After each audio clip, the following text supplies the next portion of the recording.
వయసు పెరుగుతున్న కొద్దీ మనలో చాలా మందికి ఉద్యోగం, కుటుంబ బాధ్యతలే ప్రపంచంగా మారిపోతాయి. ఉదయం బ్రేక్ఫాస్ట్ చేసి ఆఫీసుకు వెళ్ళడం, సాయంత్రం ఇంటికి వచ్చి కాసేపు టీవీ చూసి ఆపై నిద్రలోకి జారుకుంటూ ఉంటారు. మరుసటి రోజు మళ్ళీ అవే పనులు. ఇలా జీవితం అంతా రిపీట్ మోడ్లో పడినట్టుగా అనిపిస్తుంటుంది.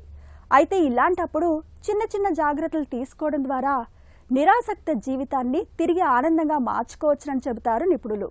ఆ జాగ్రత్తలేంటో ఇప్పుడు తెలుసుకుందాం.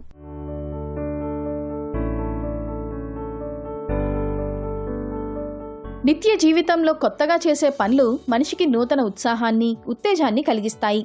ఇందుకోసం రొటీన్ జీవితంలో ఓ రోజును భిన్నంగా గడిపితే చాలు. ఉదాహరణకు, ఇవాళ మనలో చాలా మంది ఆఫీస్ పనుల్లో పడి స్నేహితులను ఫోన్లో పలకరించడమే తప్ప వారిని కలిసే అవకాశం ఉండటం లేదు. ఇలాంటప్పుడు వీలు చూసుకొని ఓ రోజు స్నేహితుల్ని ఇంటికి ఆహ్వానించడం, వారితో కలిసి భోజనం చేయడం, సరదాగా మాట్లాడుకోవడం వంటివి స్నేహబంధాన్ని బలపరచడమే కాదు, మనలో తెలియని ఉత్సాహాన్ని కలిగిస్తాయి.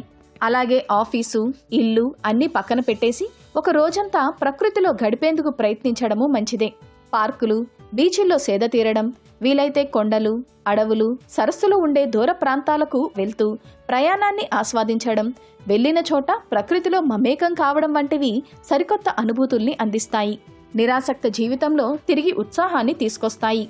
అలాగే వారానికో, నెలకో రోజు మొత్తం సోషల్ మీడియాకు దూరంగా ఉండడము మంచిదే.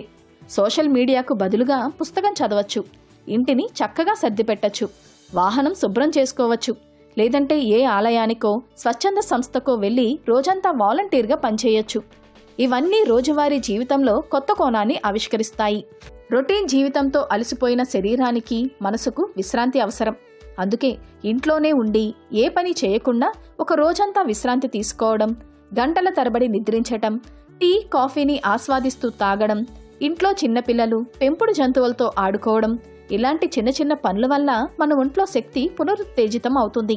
వారానికో, నెలకోసారి అన్ని పనులకు సెలవు పెట్టి గతంలో ఎప్పుడూ చేయని పనులు చేయడానికి ప్రయత్నించడం, తెలియని స్పోర్ట్స్, భాషలు నేర్చుకోవడం, శారీరక సౌందర్యంపై దృష్టి పెట్టడం మేలు.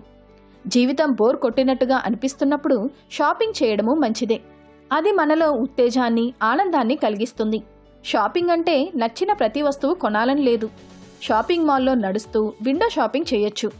ఇలాంటి చిన్న చిన్న వ్యాపకాలు, జాగ్రత్తలు మన జీవితాన్ని బోర్ కొట్టనివ్వకుండా నిత్యం ఉత్సాహంగా, ఉత్తేజంగా ఉంచుతాయి.